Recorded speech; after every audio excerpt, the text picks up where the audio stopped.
अस्सलाम वालेकुम।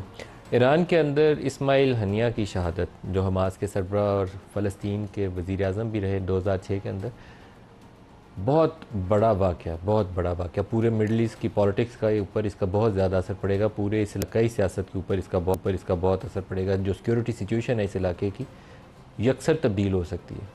और ईरानी सरज़मीन के ऊपर ये पहला वाक़या नहीं है, क्योंकि पासदारान इंकलाब के कुछ जनरल्स की असैसिनेशन पहले हुई, फिर अभी हाल ही में सदर इब्राहिम रईसी, जिस तरीके से उनका हेलीकॉप्टर हादसा हुआ, उससे भी कुछ शुबहात हुए कि इसके अंदर कुछ टेररिज्म या कोई कॉन्स्पिरेसी इन्वॉल्व है, जिसके नतीजे में सदर के हेलीकॉप्टर को तो हादसा हुआ, बाकी दो हेलीकॉप्टर जो थे वो सेफली उतर गए। लेकिन इस्माइल हनिया, जिस तरीके से उनको तेहरान के अंदर शहीद किया गया, जो सदर की ईरानियन सदर की हल्फ बर्दारी की तकरीब के लिए वहाँ मौजूद थे, वहीं से मिज़ाइल हमला होता है। और जो शुबहात हैं वो ज़्यादा इसराइल की तरफ या जूश कॉन्स्पिरेसी की तरफ जाते हैं। इसको बड़े तरीके से ईरान को इन्वेस्टिगेट करना पड़ेगा, लेकिन इसके जवाब में जो भी कार्रवाई होगी, वो जो दर्जा हरारत है वो एक स्टेप ऊपर ही जाएगा। फ़लस्तीन और गज़ा की जो सूरत हाल है वो हमारे सामने है। 40,000 शहादतें, जिसमें बड़ी तादाद में औरतें और बच्चे अपनी जानें अल्लाह ताला की राह के अंदर वो कुर्बान कर चुके हैं। लेकिन वहाँ पर मुस्लिम दुनिया का रोल, अमेरिका का रोल, वेस्ट का रोल, वो एक साइलेंट स्पेक्टेटर का है। बल्कि ये कहना चाहिए कि वो इसराइली एग्रेशन को जस्टिफाई करते हैं कि वो जो कर रहे हैं ठीक कर रहे हैं। तो इसके नतीजे में जो ये अभी रिसेंट वाक़या है, क्या होगा, इसके प्रोग्राम में अपने मेहमानों से इसके ऊपर राय लेंगे। लेकिन पाकिस्तान को भी बड़ा संजीदगी के साथ इसके फॉल आउट के ऊपर गौर व फिक्र करना चाहिए। ईरान हमारा नेक्स्ट डोर नेबर है। जो भी सिचुएशन डेवलप हो, उसके इस पूरे इलाके के ऊपर असरात मुरतब होंगे। प्रोग्राम के आगाज़ में हमारे साथ मेहमान शख्सियत हैं एजाज़ चौधरी, पाकिस्तान के साबिक़ सेक्रेटरी ख़ारजा हैं। एजाज़ चौधरी साहब, आपको खुश आमदीद कहता हूँ। ये जो इस्माइल हनिया की शहादत है, इसको आप कैसे देखते हैं, और इस पूरे खित्ते की सूरत हाल के ऊपर इसके क्या असरात मुरतब हो सकते हैं?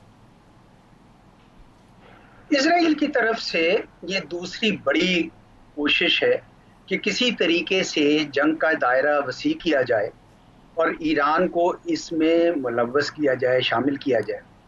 उसकी बड़ी वजह तो यही है कि पूरी दुनिया में इसराइल की जानिब से गजा में जो इंसानी हकूक की पामाली है, उस पर एक आम जो राय आमा है उनके खिलाफ है इसराइल के।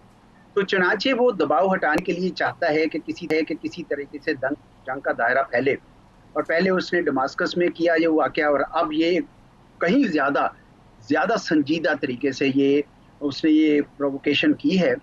और मेरे ख्याल में ईरान के ऊपर अब यकीनन ये एक किस्म का दबाव आ गया है कि वो उस तरह जवाब दे। पहली बार भी उसने जवाब दिया और ईरान के सारे डिफेंसेस तोड़कर मिसाइल पहुंचाया अपने एक डेस्टिनेशन पर इसराइल के अंदर।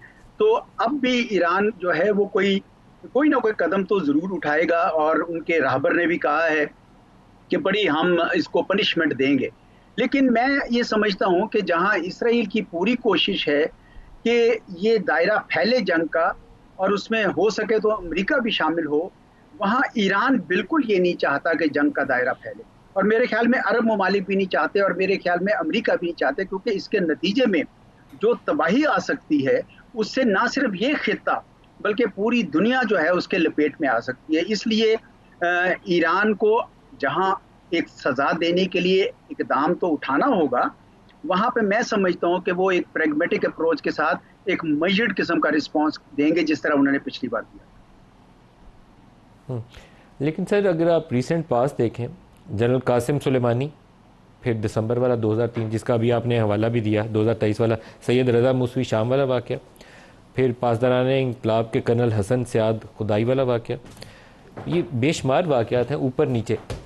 और ईरान इसको रोकने में कामयाब नहीं हो पा रहा, और ईरानी सरजमीन भी इस्तेमाल हो गई, इराक़ की जगह भी इस्तेमाल हो गई, शाम में भी हो गया।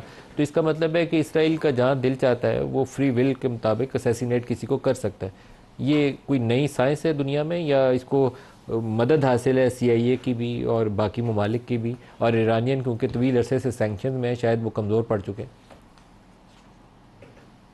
देखिए, आपने खुद उसका जवाब दे दिया कि इसराइल की ये हटदर्मी जो है उसके पीछे अमेरिका की और बहुत सारे यूरोपीय ममालिक की बिल्कुल, यानी जैसे कहते हैं ना, मुकम्मल सपोर्ट है। और उस वजह से उसके हौसले बढ़े हुए हैं, और उसका ये ख्याल है कि जंगी मैदान में शायद मामला उसके हक में जाए, क्योंकि तमाम अरब उनके साथ दोस्ती करने के लिए तैयार थे। और इस 7 अक्टूबर के वाक़े ने रोका था। जहाँ तक ईरान का ताल्लुक है, ईरान को बिल्कुल इस बात का अंदाज़ा है कि इश्तियाल अंगेज़ी बहुत ज़्यादा की जा रही है और आपने वो सारे बताए भी हैं। लेकिन आप ये देखें कि ईरान कमज़ोर नहीं पड़ा है। ईरान का दायरा जो असर नफूज का है वो इराक में, सीरिया में, लेबनान में, हत्ता कि यमन में भी बढ़ गया है। और तमाम अरब जो हैं वो भी तकरीबन ईरान से अब नॉर्मलाइज करना चाह रहे हैं, खुसूसन सऊदी अरब ने नॉर्मलाइज किया। और पैलेस्टीनियंस के दरमियान, फैक्शंस के दरमियान जो चीन ने दोस्ती करवाई है, उससे साफ नजर आ रहा है कि अमेरिका का असर बल्कि मिडल ईस्ट में कम हो रहा है बहुत तेजी से। और इसराइल को भी इस बात का अंदाजा हो रहा है, वो चाह रहा है किसी तरीके से कि ये जो ईरान का बढ़ता हुआ असर नफूज है, इसको रोकने के लिए वो कोई जंग का दायरा कार फैलाए ताकि ईरान को मजीद किसी किस्म के उलझाव में ला सकें।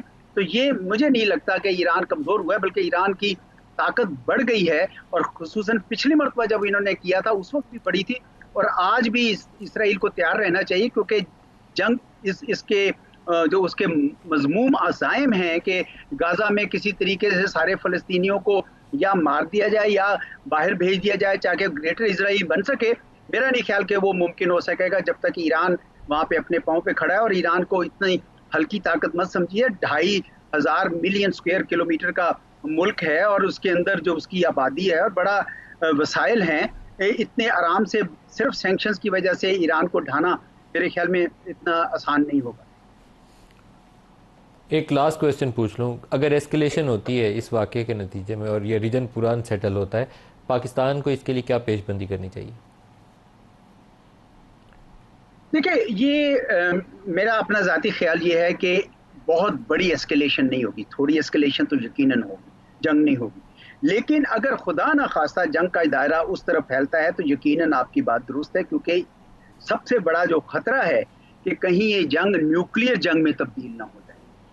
और ये सारी ताकतें करीब करीब हैं और अंधाधुंध जंग में कुछ भी हो सकता है। तो ऐसे में पाकिस्तान को भी तैयार रहना चाहिए अपने तमाम तर उसके से। लेकिन पाकिस्तान जंग में शरीक नहीं हो सकता है किसी तरह से भी, क्योंकि पाकिस्तान की फ़लस्तीन के साथ हमेशा हमायत रही है, खड़ा है रहा है साथ। आज तक जब बहुत सारे अरब ममालिक ने भी इसराइल को रिकग्नाइज किया, पाकिस्तान ने नहीं किया है। और उसकी वजह यह कि पाकिस्तान आज भी उनके साथ खड़ा है, इमदाद भी भेजना चाह रहा है। लेकिन जंग में शामिल होने का फैसला बहुत बड़ा फैसला होगा। पाकिस्तान को दिफाई लिहाज से तैयार होना चाहिए और किसी प्रोवोकेशन में शामिल नहीं होना चाहिए, क्योंकि ये पाकिस्तान की बराह रास्त जंग नहीं है। ये जंग बहरहाल हमें ईरान का साथ देना होगा, लेकिन ये बराह रास्त पाकिस्तान की जंग नहीं है। एजाज चौधरी साहब, फॉर्मर सेक्रेटरी, बहुत शुक्रिया आपने हमें ज्वाइन किया।